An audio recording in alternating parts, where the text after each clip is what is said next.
안녕하세요. 반갑습니다. 비트코인 뉴스 팡입니다. 2019년 11월 10일 비트코인 뉴스 전해드리도록 하겠습니다. 여러분들 도움이 되신다면 좋아요, 구독, 댓글 달아주시면 감사하겠습니다. 투자에 관련된 정보들 참고사항일 뿐이고 좋으니 아니니 투자하실 때 여러분들 스스로 꼭 판단하시고 결정하시길 바라겠습니다. 금일 비트코인에 대한 전망 가져왔는데요. 2020년 기준으로 비트코인 반감기를 기점으로 비트코인이 어떻게 흘러갈 것인가, 정확한 타이밍과 그리고 가격대까지도 전망을 한 애널리스트가 있는데요. 그 내용들 같이 한번 살펴보도록 하고요. 그 다음에 지금 리플이 가격 전망도 여러 전문가들이 지금 의견을 내놓고 있는데 그 의견도 같이 한번 살펴보도록 하겠습니다. 오늘 조금 복잡하지만 조금 체계적으로 분석이 되어 있는 것 같은 그런 분석을 한번 가져와 봤습니다. 우선 파이델타라이틱스라는 닉네임을 쓰는 그 분석가, 암호화폐 분석가의 분석을 가져와 봤는데요. 차트는 굉장히 복잡하고 다양한 게 있지만 아주 쉽게 제가 좀 설명을 드려보도록 하겠습니다. 우선 2017년과 지금 앞으로 지금 현재 비트코인의 가격 흐름이 굉장히 비슷한 유사한 흐름으로 갈 것이다 라는 전망을 하고 있고요. 현재 차트로 봤을 때 지금 현재 나와 있는 이 구간, 현재는 횡보장세를 과거에 2016년도에 똑같이 바닥에서 상승할 때부터 이렇게 횡보했던 그 구간에서처럼 똑같이 지금도 그 횡보 구간에 들어와 있다라고 보고 있고요. 이 어센딩 트라이앵글 패턴을 중기적으로는 만들어갈 것이다 라고 예상을 하고 있습니다. 그래서 A, B, C, D, E 여기서도 이제 A, B, C, D, E 이렇게 이제 지그재그 패턴이 나오게 되죠. 그래서 이 패턴이 상향 쪽으로 상단으로 이제 모아져 가게 된다라고 전망을 하고 있고요. 이 가격대로 봤을 때는 우선은 여기를 0으로 넣고 봤을 때 지금 단기적인 고점을 0으로 보고 여기를 1로 봤을 때 지금 0.618 구간, 과거에도 지금 2016년도에도 똑같이 이렇게 상단에서 하단으로 이제 내려오는 조정이 있었는데 그때도 0.618에서 0.65 피보나치 되돌림으로 봤을 때 그 구간을 지지를 받고 이제 올라갔다라는 거죠. 그래서 지금도 그걸 저점으로 해서 지금 지지를 받았다라고 분석을 하고 있고요. 이대로 가자면 이게 이제 이 파동이 A, B, C, D, E 파동이 나오고 이 파동이 끝나고 이 상단을 뚫고 올라가는 흐름들이 결국엔 나올 것이다. 그런데 언제냐? 그게 이제 반감기가 오기 전에 2020년 상반기 정도를 지금 예상을 하고 있습니다. 그래서 2020년 상반기 정도까지 가격이 횡보를 지속하다가 여기에서 상승하지 않겠느냐? 하지만 과거에도 지금 그 전에 한번 크게 상승을 보여주었지만 단기적으로 반감기가 있는 그 시점에 하락을 하기 시작했다라는 거예요. 단기적으로는.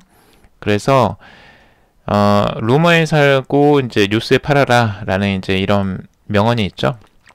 그래서 뉴스가 나올 때 한번 상승을 하고 루머가 있을 때 상승을 하고 먼저 상승을 하고 이제 그 이슈가 확정이 되는 그 순간에는 오히려 떨어지는 그런 흐름들이 나왔었는데 지금도 비슷하게 나오지 않겠느냐. 그 전에 한번 상승이 나오고 추가적인 하락세가 나오지 않겠느냐. 그래서 24,000달러나 아니면은 지금 현재 한 18,000에서 20,000달러 선까지 상승하고 하락하는 이런 흐름들이 한 번 정도 나와주지 않겠느냐라고 이제 분석을 하고 있습니다. 그리고 본격적으로 반감기가 지난 다음에 그 다음에야 본격적인 상승세가 그때부터 나올 가능성이 있다.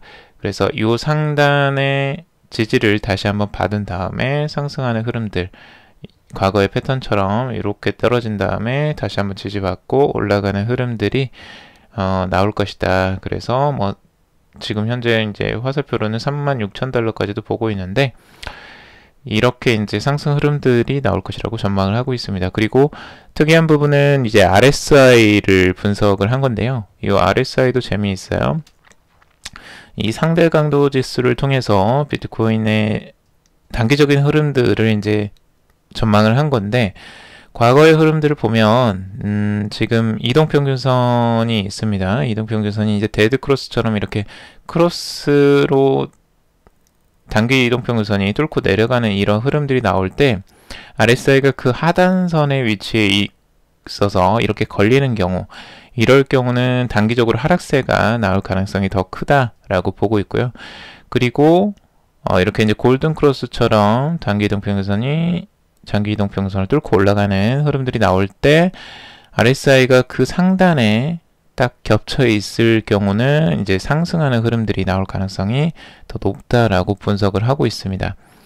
그래서 이렇게 데드크로스가 나오고 다시 골든크로스가 나오고 이런 식으로 지금 RSI의 위치, 그리고 골든크로스냐 데드크로스냐 뭐 이런 식으로 이 MA 크로스의 위치와 RSI에 겹치는 부분이 이제 중요한 전환선이다 라고 분석을 하고 있습니다. 그래서 지금 현재에도 그걸로 분석을 했을 때 한 번은 지금 이제 이 데드크로스에서 RSI가 그 하단에 위치하는 이런 형태가 한번 나오면서 하락세가 나왔고, 그 다음에 다시 한번 지금 보면 이제 이 골든크로스처럼 상단으로 뚫고 올라가는 흐름들이 있는데, 이동평균선이, 근데 거기 위에 지금 RSI가 위치해 있다는 거죠. 그래서 이게 긍정적인 시그널로 이제 바라보고 있습니다. 이 파이 델타 라이틱스는요. 그래서 이런 분석도 있다라는 거 뭐 참고적으로 보시면 좋을 것 같고요.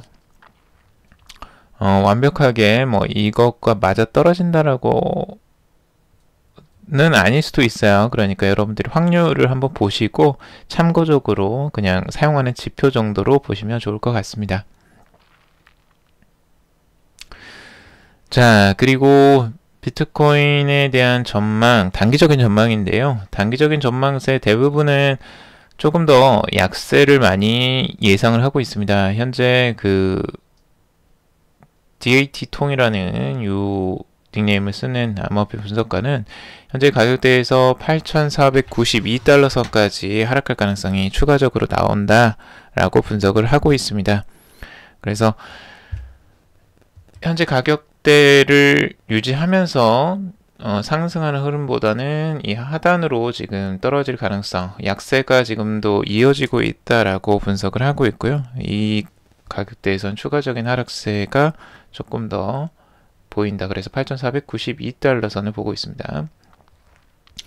똑같이 다른 지금 암호화폐 트레이더이자 암호화폐 분석가도 비슷한 분석을 하는데요. 추가적인 하락세가 조금 더 나올 가능성을 염두를 해두고 있습니다. 그래서 현재 가격대에서 전체적으로 지금 그 여기를 0으로 두고 이 하단선을 1로 봤을 때 여기에 이제 0.618 구간에 진입을 할 것으로 보고 있고요. 이게 8,588달러 선 정도 됩니다. 그래서 이 하단선으로 이제 하락을 하는데, 이 전망이 추가적으로는 여기서 다시 한번 반등이 나올 것이다 라고 분석을 하고 있어요. 그래서 만약 지지를 여기서 제대로 받게 된다면 추가적인 상승세 1,574달러 선으로 반등하는 흐름들이 나올 것으로 전망을 하고 있고, 만약 여기가 깨지고 난 다음에는 7,712달러 선까지 하락을 하고 여기서 반등이 나올 것이다 라고 분석을 하고 있습니다. 자, 그리고 비트코인에 대한 전망들 다양하게 나오고 있는데, 우선은 비트코인 내년 반감기 이후에 10만 달러를 전망한다 라고 이제 모건크릭 CEO가 이야기를 하고 있는데, 피터 시프 같은 경우는 금 추종자죠. 이 사람은 이제 꿈 깨라 라는 이야기를 했다고 합니다. 서로 이제 열심히 반박을 하면서 싸우고 있는데, 구체적으로 보자면 지금 비트코인 가격이 5만 달러에서 심지어 10만 달러에 도달할 것이다 라고 기대감을 나타내고 있습니다. 그 기대감을 나타내는 사람은 지금 그 모건크릭 CEO 앤서니 팜플리아노 네요. 이 세계은행의 느슨한 통화 정책과 내년 5월로 예정되어 있는 비트코인 반감기로 인해 비트코인 가격은 2021년 말까지 10만 달러에 이를 것이다 라고 예상을 하고 있습니다. 그래서 2021년 정도로 지금 보고 있어요. 반감기 이후죠. 한참 지나고 난 다음에 거의 1년여가 지난 다음에 지금 이제 10만 달러를 전망을 하는 거고요. 이 근거는 결국에는 이제 애널리스트 플랜 B의 그 스톡 투 플로우 모델을 이제 근거로 하고 있고요. 2020년 5월 반감기 이벤트 이후에 5만 달러에서 10만 달러 사이에 도달할 것이다 라고 이 플랜 B의 전망을 두고 이제 하는 이야기입니다. 근데 이제 피터 시프는 그거에 대해서 당연히 반대를 하고 있습니다. 이제 금을 추종하는 사람이기 때문에 비트코인에 대한 디스를 항상 하시는 분이고요. 비트코인은 결코 10만 달러에 도달하지 않을 것이다 라고 이제 계속 반박을 되게 열심히 하시고 계세요. 그래서 왜 이렇게 열심히 하시지? 라는 생각이 좀 들긴 합니다. 왜 비트코인을 이렇게 디스를 하기 위해서 열심히 활동을 하시는지 주목을 받고 싶으신 것 같기도 하고요. 자, 그리고 비트코인 200일 이동평균 1코 비트 애널리스트 P의 월요일 전망한다 라고 분석을 하고 있습니다. 자, 제가 아까도 말씀드렸다시피 비트코인을 단기적으로 전망세 좀 하향세로 많이들 보고 있어요. 전문가, 분석가들이. 그래서 트위터 애널리스트인 네코 같은 경우는 비트코인이 단기 4시간 캔들 차트가 여전히 약세를 유지하고 있다라고 분석을 하고 있습니다. 다음 주가 시작되면 비트코인은 8,200달러까지 떨어지는 피해 월요일이 펼쳐질 수 있다라고 전망을 하고 있습니다. 단기적인 하향세가 지금도 유지되고 있다라고 보고 있고요. 반등세가 생각보다 크게 이제 나오지 않았기 때문에 그렇게 분석을 하는 것으로 보여집니다. 그래서 하락 추세는 추가적으로 더 나와서 8,200달러 선까지도 네코지는 바라보고 있죠. 이렇게 이제 분석을 하는 분석가도 있습니다. 그리고 벡트가 추가적으로 소식이 있는데, 벡트가 공식 트위터를 통해서 1일 기준 거래량이 사상 최대 규모를 기록했다라는 소식입니다. 벡트의 비트코인 선물 거래량은 1756 BTC 계속 올라가고 있죠. 그래서 상승세가 계속 이어지고 있는 벡트입니다. 이 거래량이 지속적으로 증가하면서 아무래도 이제 그 기관 투자자들이 추가적으로 계속 들어오는 게 아닐까라는 좀 추측을 해보게 만듭니다.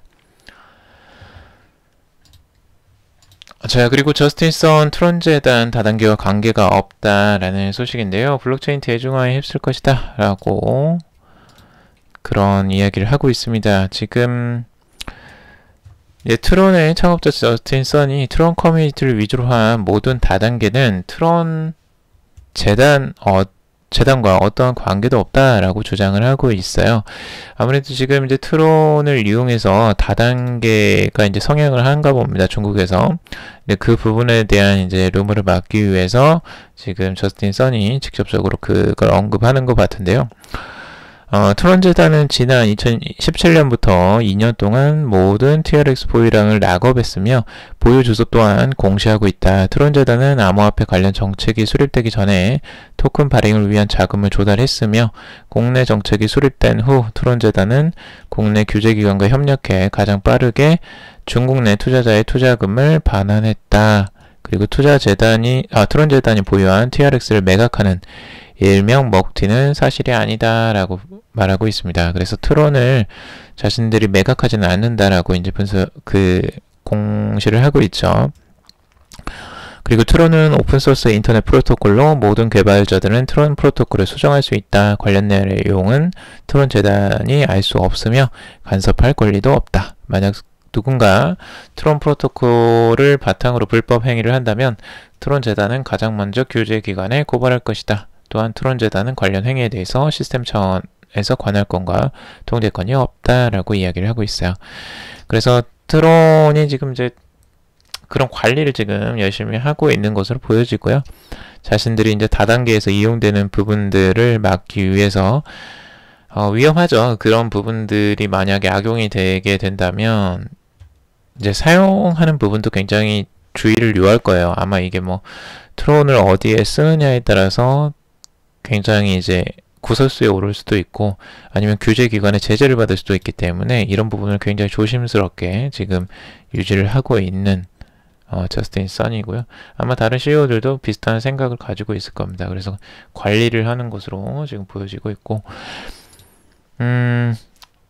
그리고 돈 알트 암호화폐 애널리스트 인 돈 알트가 최근 트위터를 통해서 비트코인의 전망을 8,400달러까지 계속 와서 하락할 것이다 라고 전망을 하고 있죠.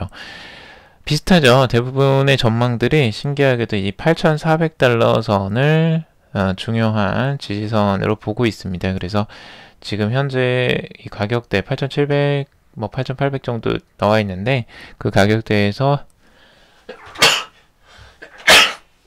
죄송합니다. 8,400달러 선까지 하락할 가능성이 있다고 합니다. 자, 그래서 이 가격대를 여러분들이 참고적으로 바라보시면 좋을 것 같고요.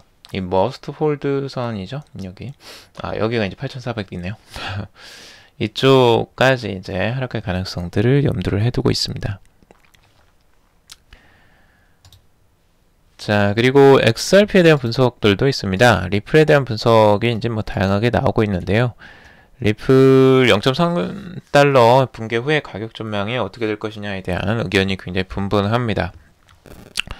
우선은 트위터 유명 암호화폐 애널리스트인 테디 같은 경우는 수열 덤프가 심해지면 XRP는 현재 수준에서 50% 떨어질 수도 있다라고 조금 더 부정적으로 전망을 하고 있고요. 그리고 지금 유명 암호화폐 트레이더 피터 브란트도 이제 한 가지 이야기를 했는데 리플이 기술적으로 여전히 긍정적이다. 그리고 XRP가 브레이크 아웃을 모색하고 있다. 그는 리플 가격이 0.4691달러까지 상승할 수 있을 것으로 전망을 한다라고 그 전망치를 내놓고 있습니다. 그래서 암호화폐 트레이더인 피터 브란트는 리플에 생각보다 긍정적인 전망을 내놓고 있습니다. 자, 그리고 이제 에릭 최 같은 경우는 최근 트위터를 통해서 XRP 가격이 현재 가격 상태를 유지할 수 있다. 그래서 상승하게 된다면 0.45달러까지 상승할 수 있을 것이다 라고 분석을 하고 있습니다. 그래서 XRP에 대해서 긍정적으로 바라보는 이제 두 암호화폐 분석가의 분석이 있고, 또한 테디라는 이 애널리스트 같은 경우는 XRP의 단기적인 전망을 좀 부정적으로 바라보고 있습니다. 자, 여러 가지 이제 전망들을 분석을 해봤는데요. 여러분들 지금 이 약세장이 비트코인이 단기적으로 나오고 있어서 많이 좀 긴장을 하시고 걱정을 하시는 분들도 있을 텐데, 우선 단기적으로는 차분하게 대처하시길 바라고요. 당연히 나올 수 있는 흐름이기도 합니다. 왜냐하면 지금 여기서 보시면 상승세가 워낙 컸어요. 그래서 이 워낙 큰 상승세에서 조정세가 한 번 정도 나오는 건 너무나 좀 당연한 그 자연스러운 현상 중에 하나이기도 합니다. 그래서 지금 하락세에 대해서 너무 두려워하거나 좀 걱정할 수준은 아닌 것 같고요. 여러분들이 마음의 평정심을 좀 유지하면서 천천히 바라보시는 것도 좋을 것 같습니다. 가격 흐름들 여러분들이 분석하고 보는 것들은 좋은데, 이 분석을 그대로 따라가려는 건 절대 아닙니다. 이 분석들은 항상 의견이 분분하고 전문가들도 항상 틀릴 수 있기 때문에, 여러분들은 이 전문가 암호화폐 애널리스트들의 분석들을 보더라도 그거 이제 참고 정도로만 활용을 하시고, 아니면 이렇게 이제 활용을 해보시는 것도 괜찮아요. 그러니까 여러분들이 스스로 분석하는 힘을 기르는 거죠. 제가 아까 처음에 설명드렸던 것처럼 독특한 방식의 분석들이 굉장히 많습니다. 이런 RSI와 그리고 이동평균선을 이제 같이 결합한 이런 형태들은 굉장히 특이한 형태죠. 그래서 과거의 패턴을 이렇게 분석하는 거, 2016년도치를 항상 가져와서 이렇게 과거에 대입하는 것들은 꽤 많이 있었는데, 또 이런 형태는 굉장히 특이한 형태예요. 그래서 과거에서는 이런 식으로 분석을 하는 게 그렇게 많지는 않았어요. 이런 형태들은. 그래서 여러분들이 이런 형태도 이제 이렇게도 분석을 할 수 있구나. 그래서 매수와 매도 타이밍을 여러분들이 잡는데 참고를 할 수도 있고, 아니면 장기적인 추세, 여러분들이 이 장기적으로 지금 비트코인이 이런 식으로 흘러가고 있구나, 암호화폐가 이런 식으로 흘러가고 있구나를 좀 그 넓은 시각으로 좀 바라보는데 도움이 될 수도 있어요. 이건 이제 지금 2일선으로 이제 바라본 거라서 조금 중기적으로 바라볼 수 있고, 이것보다 조금 더 크게 바라보려면 이제 주봉상으로 바라보는 게 좋겠죠. 그래서 저는 장기적으로 바라보는 게 조금 더 정확도가 높은 것 같아요. 단기적으로는 워낙 변동성이 크고 예측 가능성이 굉장히 어렵습니다. 짧으면 짧을수록. 그래서 여러분들이 단기적으로 뭐 1시간 봉, 4시간 봉으로 예측을 하는 부분들을 그대로 따라가면 위험성이 조금 더 커져요. 리스크가 많아지고 그만큼 손실의 확률이 높아지는 거죠. 그래서 저는 그걸 좀 줄여 가셨으면 좋겠고요. 트레이딩을 만약 하신다면 트레이딩은 굉장히 조심하셔서 아주 소액으로 하시거나, 저는 트레이딩은 웬만하면 단기적으로 초보 투자자들은 하지 마시라고 권해드리고 싶습니다. 그래서 뭐 여러 가지 제가 얘기들을 해드리긴 하지만 단기적으로 여러분들은 어떤 그 투자 스타일인지가 좀 궁금해요. 그래서 여러분들이 뭐 장기적인 투자자 분들인지, 아니면 중기적인 투자자 분들인지, 아니면 단기적인 트레이딩을 위주로 하시는 분들인지에 따라서 제가 좀 방송을 하더라도 여러분들의 스타일에 맞게 좀 해드릴 수도 있지 않을까라는 생각이 들긴 합니다. 그래서 저 방송을 계속 시청하시는 분들이시라면 이 청취자분들에게 한 가지 뭐 제안을 드리고 싶은 게, 여러분들이 장기적으로 진짜 바라보는 이 롱텀 투자자이냐, 아니면 나는 단기적으로 트레이딩을 한다, 뭐 이런 투자자이신지, 아니면 중기적으로 뭐 사고팔고를 나는 뭐 그 며칠 단위로 한다거나, 뭐 이런 스윙 트레이딩을 한다거나, 뭐 이런 식으로 여러 가지 투자 형태가 있으실 것 같은데, 그런 형태를 좀 댓글로 남겨주시면 감사하겠습니다. 그러면 그걸 참고로 해서 제가 좀 방송에 그분들에게 좀 적합하게 정보를 정리할 수 있지 않을까, 이런 생각이 들거든요. 그래서 시간이 되신다면 한번 그렇게 좀 댓글로 남겨주시면 정말 감사하겠습니다. 자, 오늘 여기까지 정리를 해봤고요. 여러분들 도움이 되셨길 바랍니다. 도움이 되셨다면 좋아요, 구독, 댓글 달아주시고요. 투자에 관련된 정보들 참고사항일 뿐이고 좋으냐 아니니 투자하실 때 여러분들 스스로 꼭 판단하시고 결정하시길 바라겠습니다. 오늘도 방송 들어주셔서 정말 감사합니다.